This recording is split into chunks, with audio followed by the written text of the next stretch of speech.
ಸಿದ್ದರಾಮಯ್ಯ ಅವರು ರಾಜೀನಾಮೆ ಕೊಡ್ತಾರೆ ಅನ್ನುವಂತಹ ನಿರೀಕ್ಷೆ ಇದೆಯಾ? ನಾನು ಸಿದ್ದರಾಮಯ್ಯ ಅವ್ರಿಗೆ ಹೇಳ್ತೇನೆ, ನಿಮ್ಮ ಮೇಲೆ ಗಂಭೀರ ಆರೋಪ ಇದೆ. ನಿಮ್ಮ ಮನೆಯವರೇ ನಿಮ್ಮ ಪತ್ನಿಯೇ 14 ಸೈಟ್ಗಳನ್ನು ತೆಗೆದುಕೊಂಡಿದ್ದಾರೆ.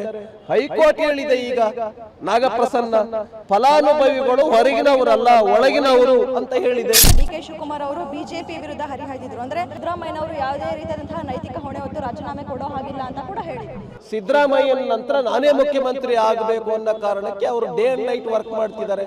ಆದ್ರೆ ಹೊರಗಡೆ ಏನ್ ಹೇಳ್ತಾ ಇದ್ದಾರೆ, ನಾನು ಸಿದ್ದರಾಮಯ್ಯ ಅವರ ಹಿಂದೆ ಬಂಡೆ ತರ ನಿಂತ್ಕೊಳ್ತೀನಿ ಅಂತ ಹೇಳಿದ್ದಾರೆ.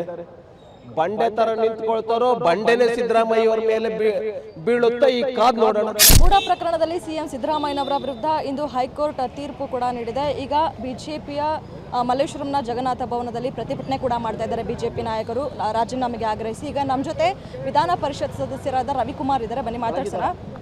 ಸರ್, ಈಗ ಇವತ್ತು ತೀರ್ಪು ಕೂಡ ಬಂದಿರುವಂಥದ್ದು, ಹಾಗೆ ಸಿದ್ದರಾಮಯ್ಯನವರ ರಾಜೀನಾಮೆಗೆ ಆಗ್ರಹಿಸಿ ಪ್ರತಿಭಟನೆ ಕೂಡ ಮಾಡ್ತಾ ಇದ್ದೀರಾ. ಸಿದ್ದರಾಮಯ್ಯನವರು ರಾಜೀನಾಮೆ ಕೊಡ್ತಾರೆ ಅನ್ನುವಂತಹ ನಿರೀಕ್ಷೆ ಇದೆಯಾ? ರಾಜೀನಾಮೆ ಕೊಡಲೇಬೇಕು.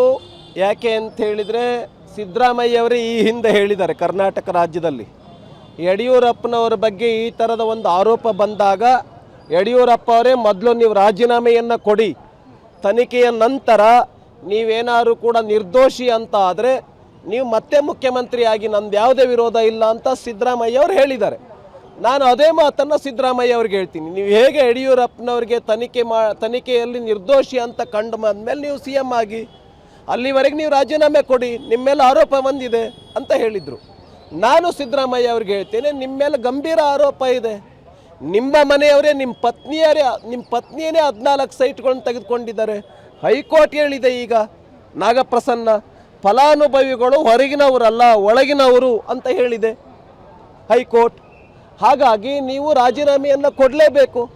ಎರಡನೇ ಪಾಯಿಂಟ್ ಏನು ಹೇಳಿದೆ, ಭಾಳ ಇಂಪಾರ್ಟೆಂಟ್, ಸರ್ಕಾರ ರದ್ದು ಮಾಡಿರ್ತಕ್ಕಂಥ 50-50 ಅನುಪಾತದಲ್ಲಿ ಸೈಟ್ಗಳನ್ನು ಅನುಮತಿ ಸೈಟ್ಗಳನ್ನು ವಿತರಣೆ ಮಾಡೋಕ್ಕೆ ಅನುಮತಿ ಏನಿತ್ತು ಇದನ್ನು ರದ್ದು ಮಾಡಿದೆ ಸಿದ್ದರಾಮಯ್ಯ ಗೌರ್ಮೆಂಟ್.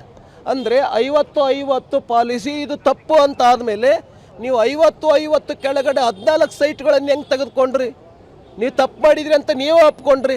ಹಾಗಾಗಿ ಸಿದ್ದರಾಮಯ್ಯ ಅವರೇ ನೀವು ನೈತಿಕ ಹೊಣೆ ಹೊತ್ತು ಕಾನೂನು ಪ್ರಕಾರನೂ ಕೂಡ ನೀವು ರಾಜೀನಾಮೆ ಕೊಡಬೇಕು ಅಂತ ನಾವು ಈ ಸಂದರ್ಭದಲ್ಲಿ ಆಗ್ರಹ ಪಡಿಸ್ತೇವೆ. ಓಕೆ ಸರ್, ಇವತ್ತು ತೀರ್ಪಿನ ನಂತರ ಕೂಡ ಡಿಕೆ ಶಿವಕುಮಾರ್ ಅವರು ಬಿಜೆಪಿ ವಿರುದ್ಧ ಹರಿಹಾಯ್ದಿದ್ರು. ಅಂದರೆ ಇದೆಲ್ಲ ಷಡ್ಯಂತ್ರ ಅಂತ. ಹಾಗೆ ರಾಮಲಿಂಗಾರೆಡ್ಡಿ ಅವರು ಕೂಡ ಸಿದ್ದರಾಮಯ್ಯನವರು ಯಾವುದೇ ರೀತಿಯಾದಂತಹ ನೈತಿಕ ಹೊಣೆ ಹೊತ್ತು ರಾಜೀನಾಮೆ ಕೊಡೋ ಹಾಗಿಲ್ಲ ಅಂತ ಕೂಡ ಹೇಳಿದರು. ನೋಡಿ, ಡಿಕೆ ಶಿವಕುಮಾರ್ ಅವರ ದ್ವಂದ್ವ ನೀತಿ ನಮಗೆ ಅರ್ಥ ಆಗುತ್ತೆ.